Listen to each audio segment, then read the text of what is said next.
Fala meu povo, tudo beleza? Yes.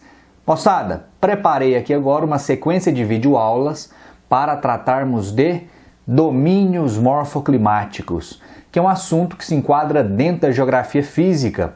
Normalmente o pessoal vê esse conteúdo aí ou no primeiro ou no segundo colegial, depois revê no terceiro ano, isso pensando em ensino médio. Lá no fundamental normalmente também esse tema é visto. Você está preparado? Tranquilo? Já deixou o like no vídeo, inscreveu-se no canal? Ótimo, beleza, então vamos embora. Galera, olha só, quando falamos de domínios morfoclimáticos, eu estou falando de um conceito próprio da geografia que foi criado por um célebre geógrafo brasileiro chamado Aziz Nassib Saber. Dá só uma olhada na definição de domínio morfoclimático que ele traz para nós, olha só.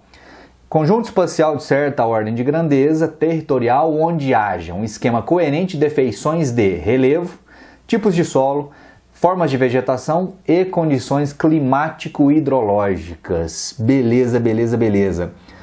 Pegou a manha aqui do esquema? O professor Aziz Saber, ele é tido aí como um dos principais nomes da geografia física brasileira e mundial. E aí lá nos anos 60 ele escreveu esse livro aqui, ó. Esse livrinho intitulado Os Domínios de Natureza no Brasil, Potencialidades Paisagísticas. Nesse livro ele descreve os 6 domínios morfoclimáticos brasileiros. E como o próprio nome já sugere, olha só, domínio morfoclimático. Então, traduzindo melhor o que está escrito aqui nessa definição. O que é um domínio morfoclimático para você entender melhor? É uma área, no caso do território brasileiro, esse conceito ele é próprio do Brasil. Então, um domínio morfoclimático é uma área, normalmente de extensão regional, dominada, então é uma área dominada, daí o nome domínio, por certas características semelhantes de quê? Olha lá o que eu coloquei em vermelho no texto, ó. Certas características mais ou menos homogêneas ou parecidas relacionadas ao relevo, solo, vegetação, clima e hidrografia. Então, cada um dos 6 domínios morfoclimáticos, eles têm essas características mais ou menos homogêneas dentro de si. Tranquilo? Ficou um pouco mais claro isso aí? Beleza? Ótimo! Na sequência, o que é importante fazermos?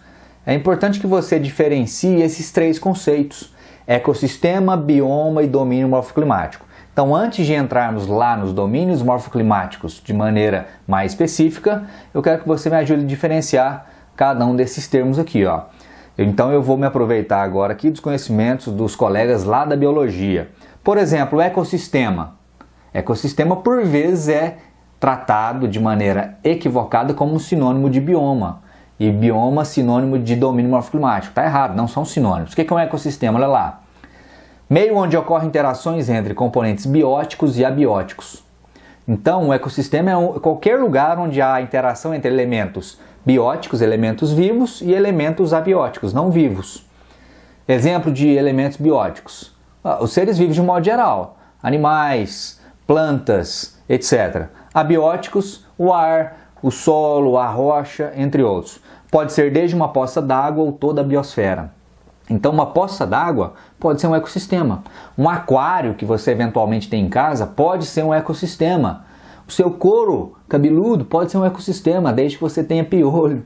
Manjou isso aí? Tranquilo? Então, o ecossistema ele não tem uma limitação territorial. Pode ser desde uma área muito pequena ou pode envolver todo o planeta Terra, toda a biosfera, como eu exemplifiquei. E um bioma? O que é um bioma?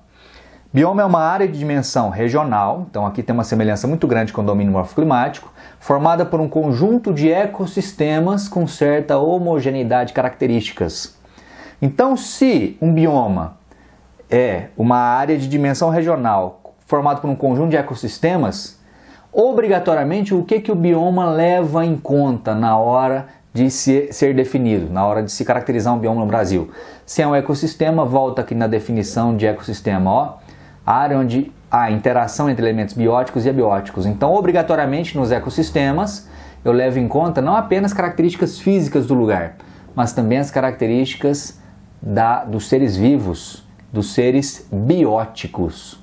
E aqui está a grande diferença entre bioma e domínio morfoclimático.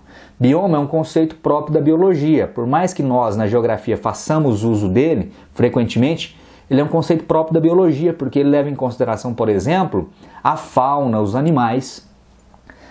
O termo domínio morfoclimático, como eu já te mostrei a definição anterior, tirada do livro do professor Absaber, domínio morfoclimático não leva em conta, olha só, a fauna. Ele leva em conta exclusivamente elementos físicos, mas não a fauna, olha só. A área de dimensões regionais, dominada por uma certa homogeneidade de aspectos físicos, ou melhor, exclusivamente físicos, como por exemplo, relevo, clima, vegetação, hidrografia e solos. O único elemento vivo aqui é a vegetação. Plantas pertencem aí aos seres bióticos, mas domínio morfoclimático não leva em conta a fauna. Bioma sim leva em conta a fauna. Então fique atento a essa sutil diferença, tá?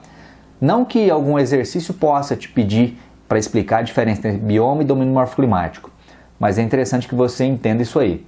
E aqui só para comparar os dois mapas. O primeiro mapa, o mapa de biomas, e o segundo de domínios morfoclimáticos. Se olhar com atenção, você perceberá o seguinte: existem 6 biomas, existem 6 domínios morfoclimáticos. 3 deles são coincidentes, outros 3 são diferentes. Vamos lá, quais que coincidem? Bioma amazônico aqui, domínio amazônico lá. Bioma da Caatinga no Nordeste, domínio da Caatinga no Nordeste. Bioma do Cerrado na porção central do Brasil, domínio do Cerrado na porção central do Brasil. Agora os demais são diferentes. Repare que aqui o que eu chamo de bioma da Mata Atlântica, aqui coincide em grande parte com o domínio dos mares de morros.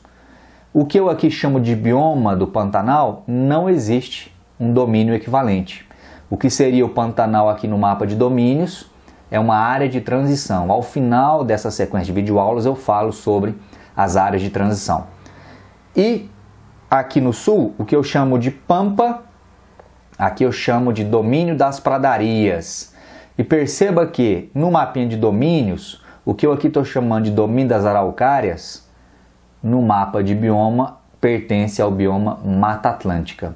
Então, existem algumas semelhanças, mas também significativas diferenças entre os dois.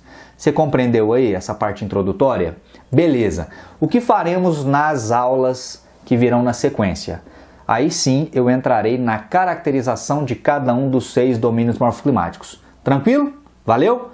Espero que você tenha compreendido. Te espero na próxima aula. Valeu!